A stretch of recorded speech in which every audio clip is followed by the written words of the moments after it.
Bom, agora são 9h44, girando a nossa reportagem. O PT aposta no peso do presidente Luiz Inácio Lula da Silva e da máquina federal para reverter o fiasco da eleição de 2020, quando não conseguiu eleger prefeitos para nenhuma das 26 capitais brasileiras.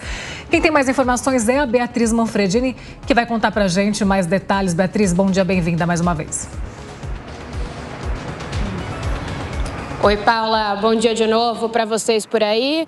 Pois é, o Partido dos Trabalhadores, assim como outros partidos, como o PSDB, por exemplo, tentam conseguir conquistar prefeitos agora nas eleições municipais que teremos em outubro de 2024 da sigla, justamente para fortalecer as siglas, Isso é algo importante para todos os partidos, para o Partido dos Trabalhadores não é diferente e em 2020 eles não conseguiram eleger nenhum nome forte para as capitais do país. Quadro, então, que eles tentam reverter agora e trabalham para reverter pelo menos em 2024. Apesar de um cenário um pouco complicado, porque o PT já definiu 11 candidaturas próprias nas capitais, número que pode subir ainda para 14, mas não tem nenhuma dessas pré-candidaturas próprias liderando as pesquisas. Por outro lado, muitos cabeças de chapa de outros partidos, da base aliada dos partidos dos trabalhadores, mas que o PT está apoiando, estão sim liderando as pesquisas. Um exemplo é aqui a cidade de São Paulo, em que o PT apoia Guilherme Boulos, do PSOL, que vem aparecendo aí como líder nas pesquisas de intenção de voto.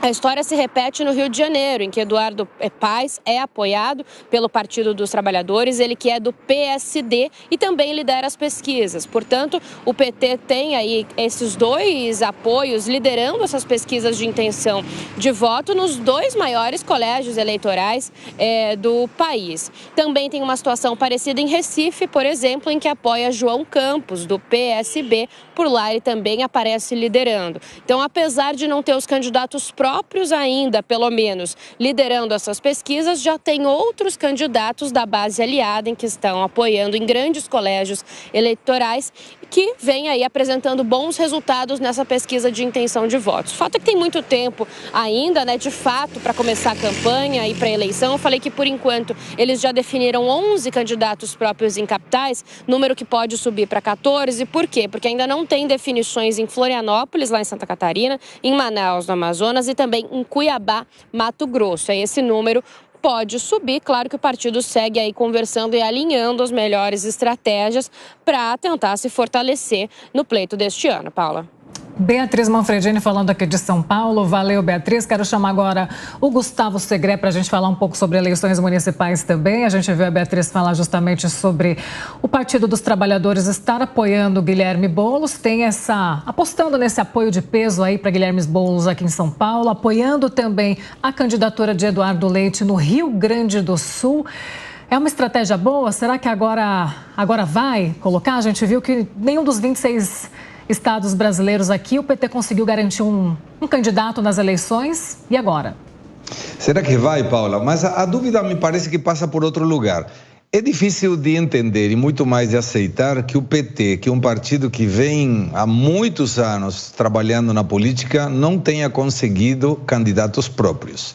A pergunta é se é por falta de candidatos competitivos ou se trata de uma estratégia para demonstrar que o PT nasceu, cresceu, se desenvolveu e chegou ao ápice do poder através da participação do presidente Lula. E conforme Lula vai deixando a política, até por uma questão de idade, então o PT passaria a ser um partido sem nenhuma representatividade. Trazer a Marta Suplicy de novo para o PT demonstra que não tem nenhum candidato, não digo competitivo, mas pelo menos da simpatia e da confiança do presidente Lula. E tudo passa pela mão dele. Então, é uma situação em que devemos aguardar para entender essa resposta. Se é uma falta de preparação de novos dirigentes ou é uma estratégia para demonstrar que o PT, sem o Lula, deixará de ser uma representação importante na política brasileira. Exato, até porque ele concentrou essa figura de pós-mensalão, nós tivemos figuras importantes que foram abatidas ali do ponto de vista eleitoral e ele acabou concentrando todo esse poder na figura dele, né? Segre indicando Dilma, ele dita as regras, né, ainda, né? Como você colocou, impôs aqui Marta Suplicy, agora vai voltar para o partido para ser a vice de Guilherme Boulos. Agora, Segre, a gente sabe que as eleições municipais, num país tão grande como o Brasil, às vezes o PT é coligado lá com o PSDB em determinado estado, aqui em São Paulo são inimigos históricos. As alianças não têm tanta lógica assim, porque são muito locais, são milhares e milhares de municípios. Mas claro que as capitais refletem aí a política nacional mesmo. E São Paulo parece que é uma disputa aí que nós teremos. O presidente Lula está chamando o ex-presidente, não fala o nome do Bolsonaro, mas chama, não, a figura vai ser contra o PT, né, contra ele e ex-Bolsonaro.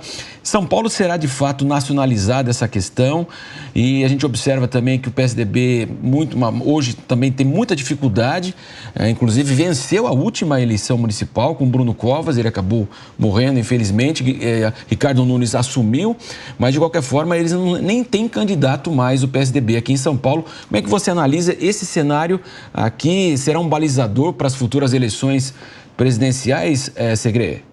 Dá a sensação de que sim. São Paulo vai ser um termômetro fundamental para essa aglutinação de poderes, né, da direita e da esquerda, um contra os outros.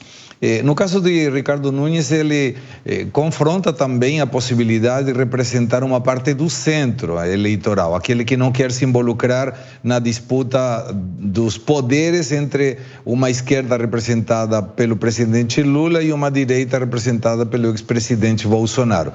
Mas o que chama atenção, Marcelo, é que quando você não tem essa aproximação do político, do partido, na base eleitoral, que é a prefeitura, é o município, é difícil entender como isso poderia se refletir no Congresso Nacional, em que todos os partidos precisam ter a maior representatividade até para disputar uma questão que é muito ambiciosa para eles, que é o fundo eleitoral. Ele precisa ter representatividade. O próprio Partido dos Trabalhadores não tem uma representatividade importante hoje na composição do Congresso. E nas últimas eleições, como muito bem mencionava a Paula no começo da reportagem, ele não conseguiu eleger nenhum candidato nos 26 capitais mais importantes do país.